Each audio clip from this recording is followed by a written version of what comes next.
Have you ever felt that strange discomfort when someone reacts in a way that makes no sense? Maybe you offered a light suggestion, and suddenly they exploded with anger, or you gave a genuine compliment and were met with an icy silence that froze the room. It leaves you wondering what just happened. That unease is not random. Carl Jung believed that in these very moments, you're not simply facing the person in front of you. You're catching a glimpse of their shadow, the hidden side of the psyche that holds what we deny, repress, or fear about ourselves. Picture like a porcelain mask, flawless on the surface, polished and smooth, so the world sees only perfection. But behind it, cracks are spreading, hairline fractures filled with emotions that were never resolved, never spoken, never accepted. The mask can hide them for a while, but the moment pressure builds, those emotions push through the cracks, revealing themselves in ways that feel confusing, even unsettling, to everyone watching. We've all seen it happen, maybe in the workplace, when a small piece of feedback is received as an attack, or in a relationship when a simple request, "Can you listen for a moment?" is met with cold withdrawal. These reactions don't come out of nowhere. They're the shadow leaking through. And here's the deeper truth. It's not just about recognizing this in others.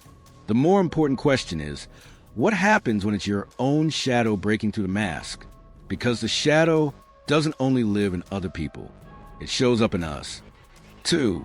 In the moment we snap at a loved one without knowing why.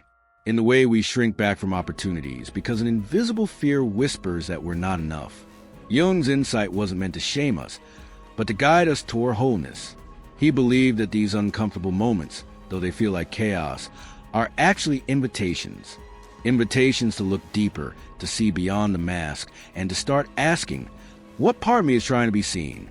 That's why today, we're going to uncover 2 very specific reactions.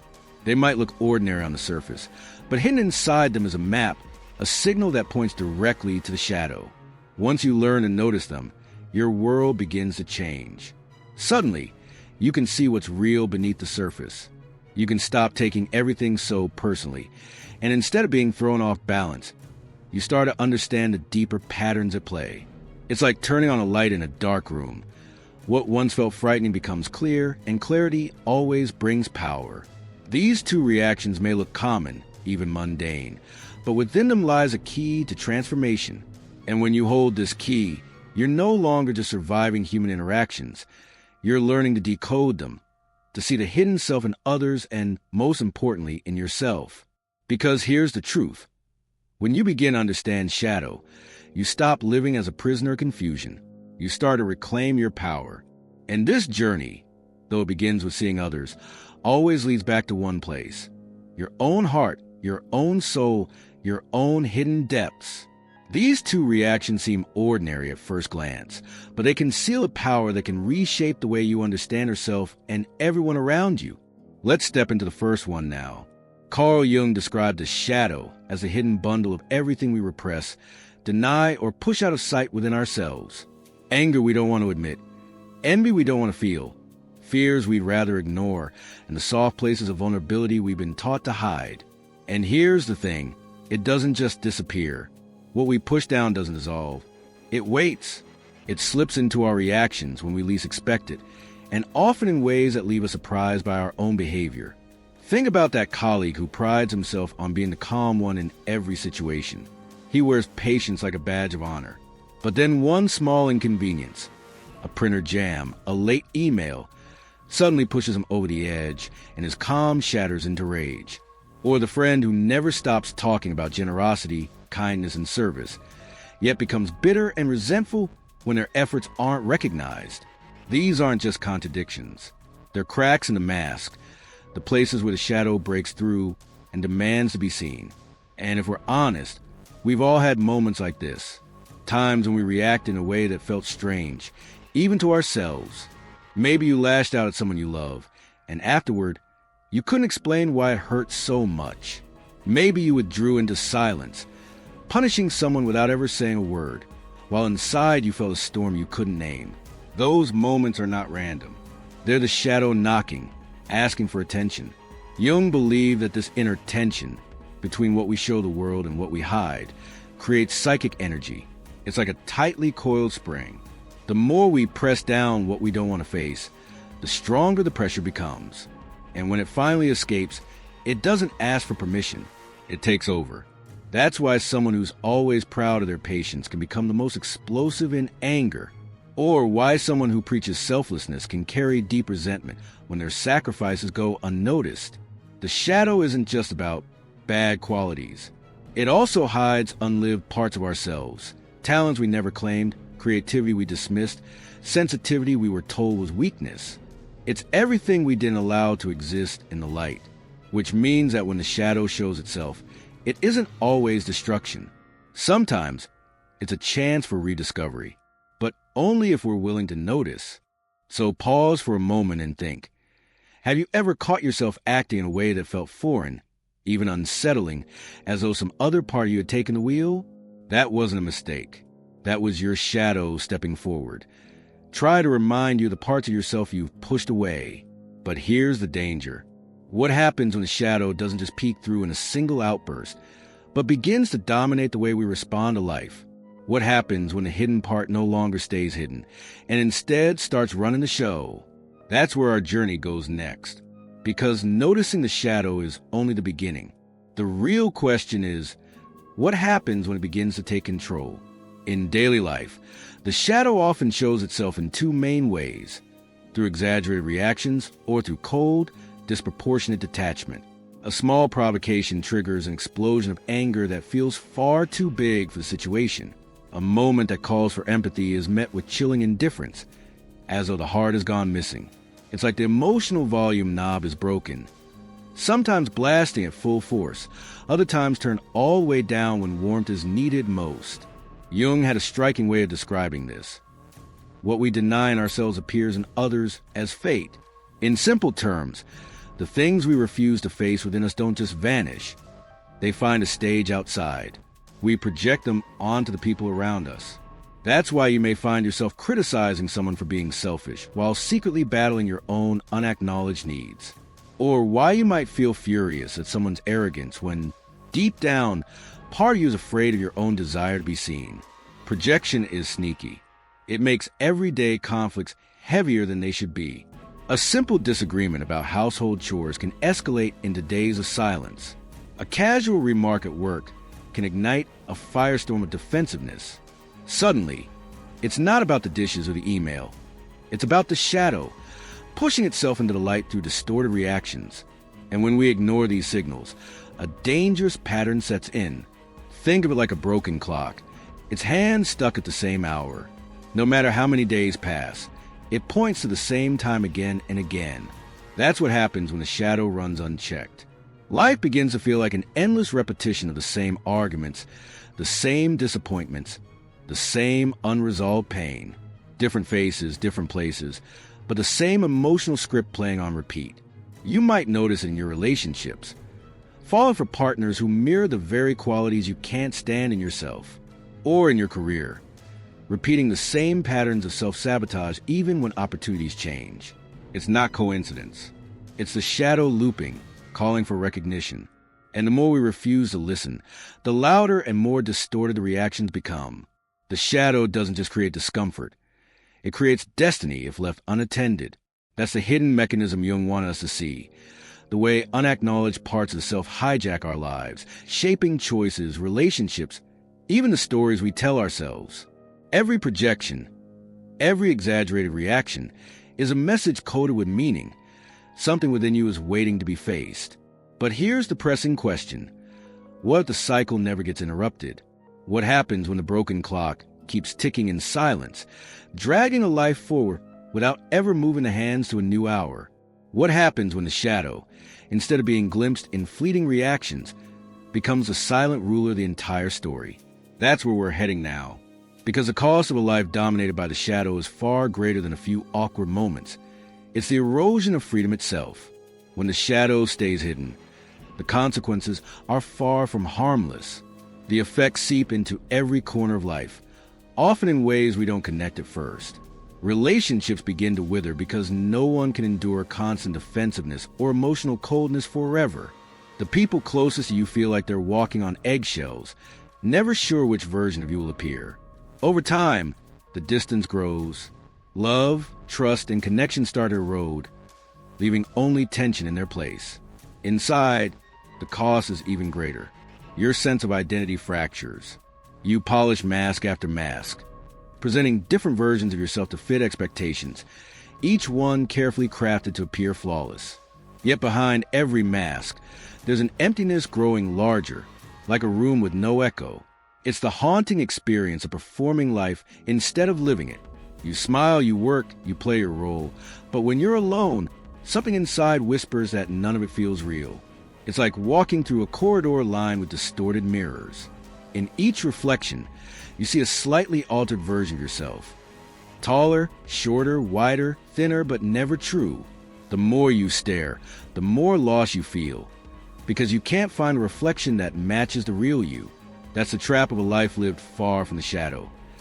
You become a stranger in your own story, and the shadow doesn't vanish simply because you ignore it. On the contrary, it grows in silence.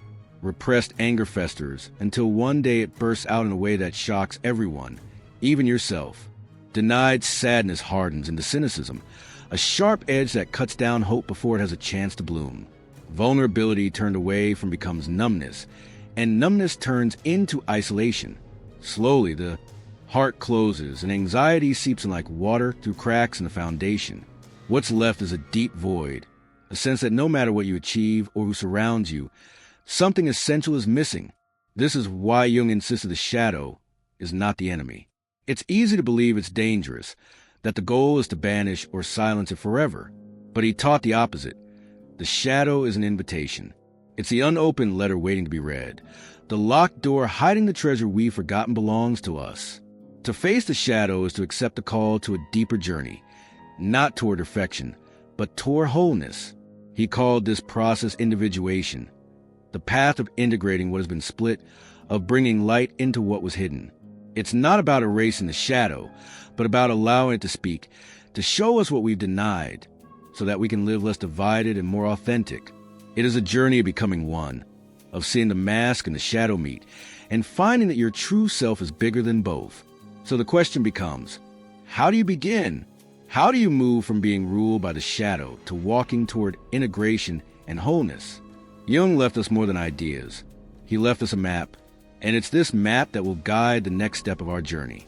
The path out of the shadow's grip doesn't begin with grand gestures. It begins with a quiet but radical act, recognition. The moment you can look in the mirror of your own soul and say, yes, I have a shadow. Yes, there are parts of me I've denied or feared. That single admission is a first step toward freedom, because what is acknowledged can be transformed. What stays hidden only grows stronger.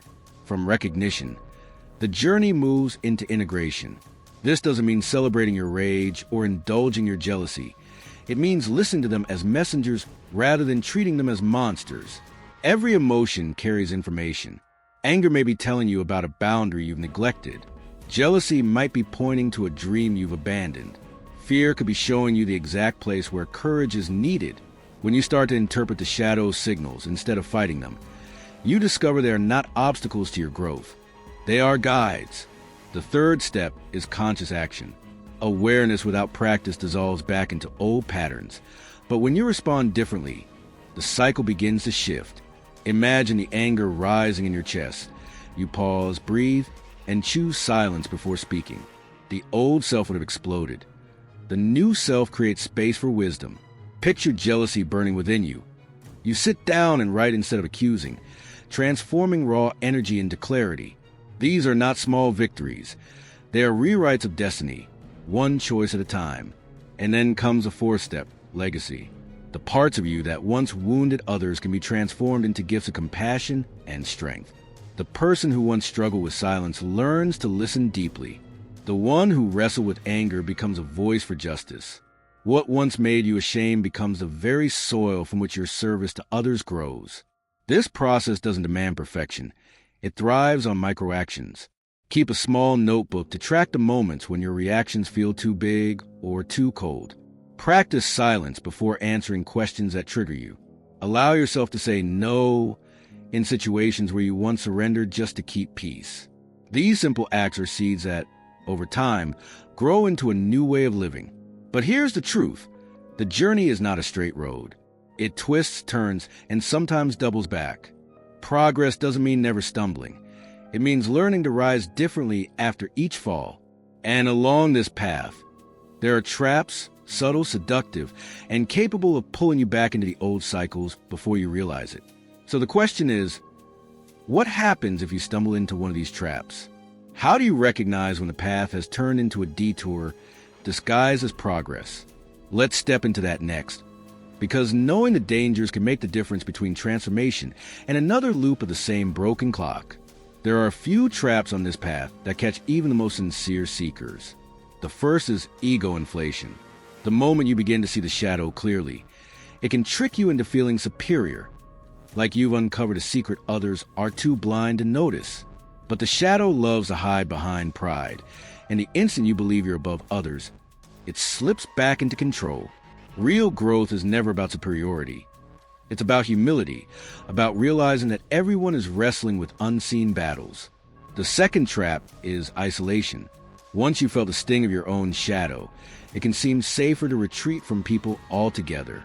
You think, if I keep my distance, no one can hurt me and I can't hurt them. But cutting yourself off doesn't heal the wound. It deepens it. Connection, though messy and imperfect, is the very ground where transformation takes root. The shadow can only be integrated in the presence of life, not in the silence of avoidance. Then comes the savior complex. Once you see how shadow works, you might feel compelled to point out everywhere. Your partner, your friends, your co-workers, you want to rescue them from themselves, forgetting that your work is first and foremost with your own soul. Jung warned that projection is endless. The shadow you see most clearly in others is often the one you have not yet embraced within yourself. And finally, regression. When fear presses hard, it's easy to slip back into old patterns that once felt safe. You promise yourself you'd pause before anger, but suddenly you're shouting again. You swore you'd stop people pleasing, yet here you are saying yes, while resentment eats at you.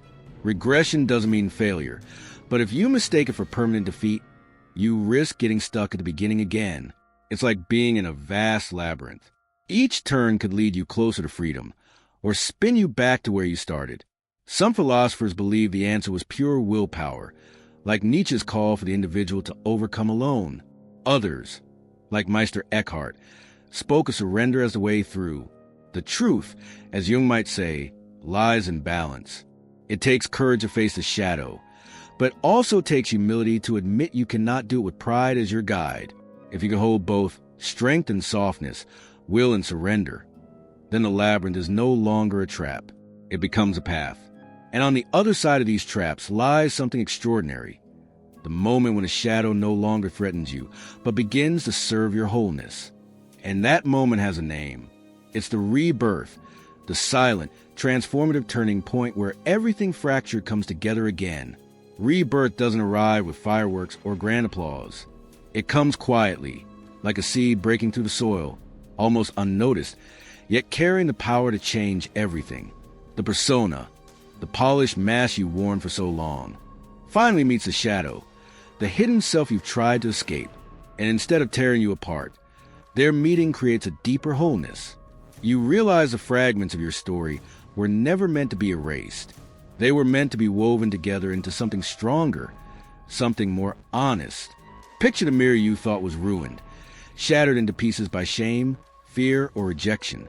Now, instead of trying to glue it back into flawless glass, imagine those shards rearranged into a stained glass window. The cracks are still there, but they no longer symbolize failure. They allow light to pass through in colors you never saw before. What once felt like brokenness becomes a very channel for beauty and truth. And in that moment, you see clearly, you were never called to perfection, only to wholeness. You don't need to erase your anger or your grief, your longing or your fear. You only need to integrate them, to allow them to find their rightful place within you. That is where freedom is born, not in the absence of pain, but in the courage to live with truth. This freedom doesn't mean a life without challenges. It means a life where challenges no longer define you. It's not about being untouchable. It's about being real. When you stop running from the shadow, You no longer live in fragments. You live as one. And that is the quiet miracle Jung pointed toward. The birth of an authentic self. Not a mask, not a performance, but a soul that has learned to carry both the dark and the light, and to call them both home. The final truth is simple yet powerful. Freedom is born when you integrate what you once rejected. If this message spoke to your heart, write in the comments, "I choose my peace." And if you want to go even deeper, watch the next video I prepared for you, where we'll explore how to integrate your shadow without fear.